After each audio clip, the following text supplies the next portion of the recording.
Sorry, part two. Phone had some technical issues with the call. All right, so anyway, as I was saying, yes, a lot of resulting other health problems can come out of eating disorders and should be taken into account, because also that relates to medical and health issues, medical bills and insurance as well.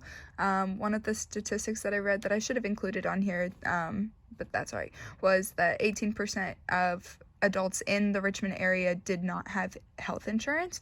So that would also be a problem in the future if, health problems were to persist, that there's many people that don't have access to insurance or help. You talked about athletics and food security, beauty standards, and overall just education of how we can do a better job of educating from a young age, including it more in public school education, and maybe having a nutrition class along with health class. There is health class, but it's typically very broad and doesn't really give specifics on how anything would be applied to daily living or to daily life, or ways to simplify and make nutrition seem possible. It's more just talked about in theory, and I think that schools could do a better job of educating students on eating disorders, on nutrition, on exercise, and how to take care of our bodies. So some leaders and organizations in the Richmond area are the Richmond Center for Eating Disorders, Support Education Advocacy, Veritas Collaborative, and Astor Springs.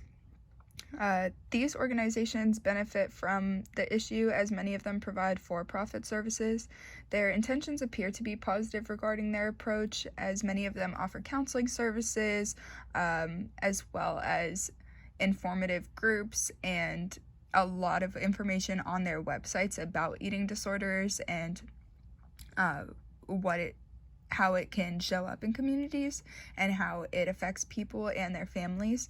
They're trying to educate people about the situations and just provide people with services as well. The history of eating disorders. So there's pretty much like a mentality of do it yourself.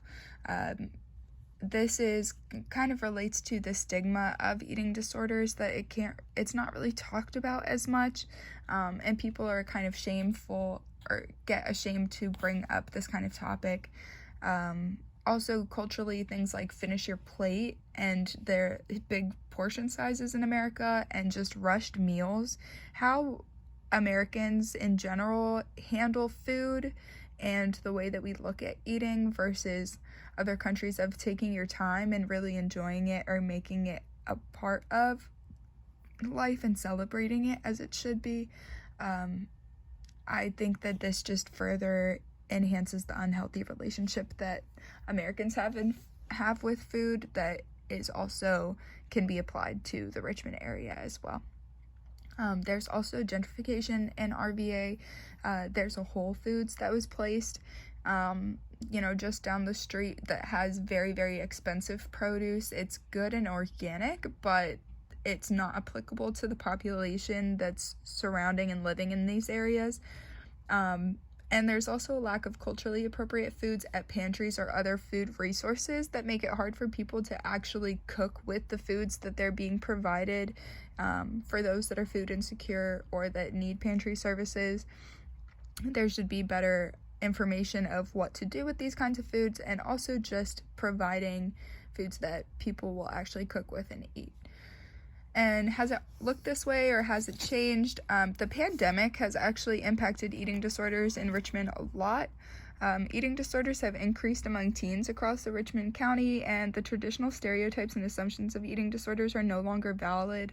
This is what I briefly tried to touch on earlier, is that how eating disorders present cannot be looked at the same way anymore, because the symptomology has just shifted and changed, especially since the pandemic, and people are hiding them in different ways, and the behaviors have just changed, and we need to do more research as to how they are currently presenting. And I think that a large part of what has influenced this change is just the overall lack of support, proper education. And, during the pandemic, there was a lot of boredom and time spent on social media.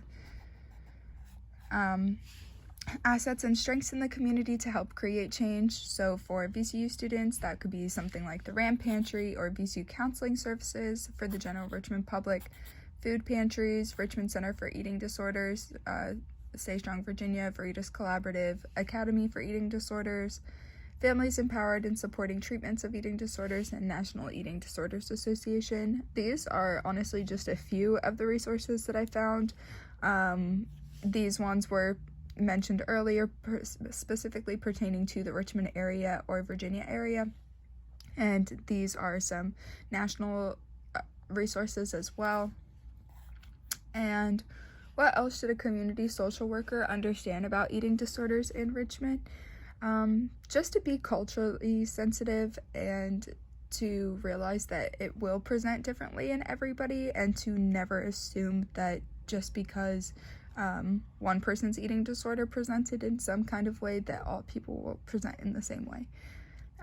Also understanding that there is a stigma around eating disorders, and that many eating disorders, like I said, have gone undiagnosed, undiscussed, and typically just people are ashamed to talk about it. It's not a very common topic, and it's a bit taboo, so people often don't get the help that they need.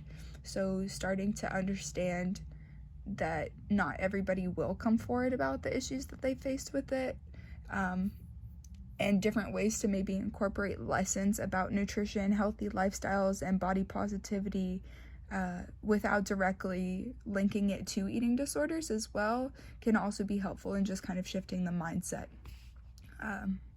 And just increasing the research available as well. There's not much research done recently pertaining to eating disorders. And these are my references. Thank you very much.